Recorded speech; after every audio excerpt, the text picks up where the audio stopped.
សួស្តីបងប្អូនអរគ្នាចឹងវីដេអូនេះខ្ញុំបង្ហាញបងប្អូនអំពីរបៀបយើងធ្វើការស្នើ content monetize ទៅកាន់ Facebook ណាបងប្អូន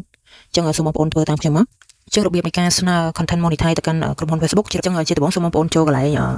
professional dashboard ហ្នឹងមកបងប្អូនតោះមកបងប្អូន scroll ឡើងលើបងប្អូនយកពាក្យថា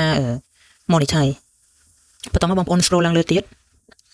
នេះបងប្អូនឃើញកន្លែងគេដាក់ថា content monetization ណាបងប្អូនចុចទៅលើហ្នឹងមកអូខេចាំបងប្អូនឃើញនេះប៊ូតុងពណ៌ខៀវនេះបងប្អូននេះកន្លែង update នេះ update internet form ណាបងប្អូនចុចលើហ្នឹងមកហ្នឹងហើយអញ្ចឹងជាដំបូងសូមបងប្អូនបំពេញព័ត៌មានដែលគេចង់បានមកបងប្អូនចុចនៅខាងលើមុនគេនេះណាបងប្អូនបំពេញព័ត៌មានហ្នឹងមកទី1 category របស់បងប្អូនធ្វើវីដេអូអំពីអីបងប្អូនដាក់ហ្នឹងមកខ្ញុំដាក់ថា digital creator សិនណាបងប្អូនអញ្ចឹងខ្ញុំបំពេញអាហ្នឹងសិនណាបំពេញមួយហ្នឹងសិនត្រង់ចំណុចនេះដែរយើងមិនបំពេញបានតែមួយបងប្អូនយើងអាចបំពេញបាន2 3ទៅតាមវីដេអូដែលយើងធ្វើបើវីដេអូយើងពាក់ព័ន្ធជាមួយនឹង category 2 3យើងដាក់2 3ទៅតែបើយើងតាក់ទងតែមួយយើងដាក់តែមួយទៅបំពេញរួចហើយចុច tick រួចហើយបងប្អូនចុចពាក្យ done បន្តមកយើងមកធ្វើការបំពេញទី2ម្ដងបងប្អូនអញ្ចឹងនៅក្នុងនេះselect content format នេះបងប្អូន select ទាំងអស់មក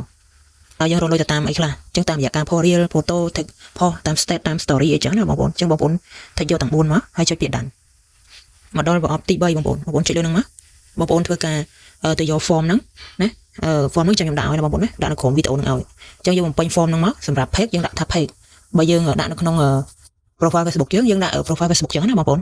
ចឹងសម្រាប់ form នេះខ្ញុំតម្លាក់នៅក្នុង comment បងប្អូនទៅការបងប្អូនអាចចូលទៅមើលវីដេអូនោះទៅហើយធ្វើការ copy ចុះអញ្ចឹងបន្ទាប់ពីបងប្អូនបំពេញរួចណាបងប្អូនចុចថយក្រោយមួយសិនចុចថយក្រោយសិនហើយចាំបងប្អូនចូលវិញអត់បាត់ទេបងប្អូនព័ត៌មានអត់បាត់ទេចាំបងប្អូនចូលម្ដងទៀត